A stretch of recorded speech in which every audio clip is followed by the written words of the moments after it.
You've heard it a million times, right? Go to school, get good grades, find a safe, secure job. It's the advice most of us grew up with. But let's be real. In the world we live in now, does that old playbook still work? What if the real rules for building wealth are completely different? Today, we're going to tear down and unpack the core lessons from a book that shook things up for millions, Robert Kiyosaki's Rich Dad, Poor Dad. These are the financial ideas they definitely don't teach you in school. So the whole idea behind this book comes from the author's really unique childhood. Picture this. He's growing up with two powerful father figures. One is his actual dad, super smart, highly educated, a PhD. The other? His best friend's dad, an 8th grade dropout. Now, both men were hardworking, both were successful in their own ways. But here's the twist. One died leaving behind a pile of bills.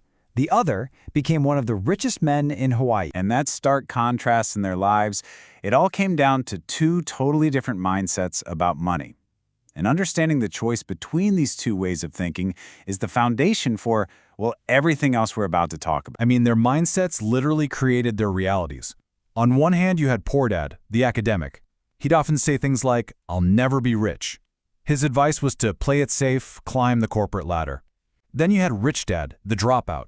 Even when he was flat broke, he'd call himself a rich man. He saw money as a tool, a form of power. And his goal wasn't just to get a job, it was to own the company that handed out the jobs. So this huge difference in thinking leads you down two very different roads.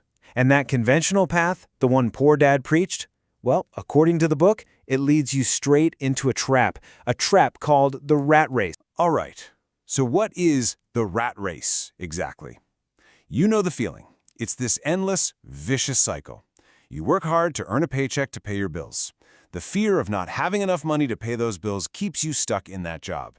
But then you get a raise, and what happens? Desire kicks in. You think, hey, I can afford a nicer car, a bigger house, so you earn more, but then you spend more. Your lifestyle inflates right along with your income. The whole thing is powered by those two emotions, fear and greed. And here's how it plays out for so many of us. You go to school, you land that good job, your income starts to climb, but then so does your spending.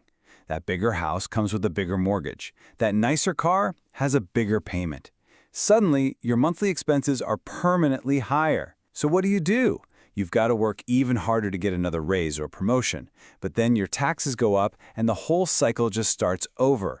You're basically a hamster on a wheel running faster and faster but getting absolutely nowhere. Okay, so if that's the trap, how the heck do you get out?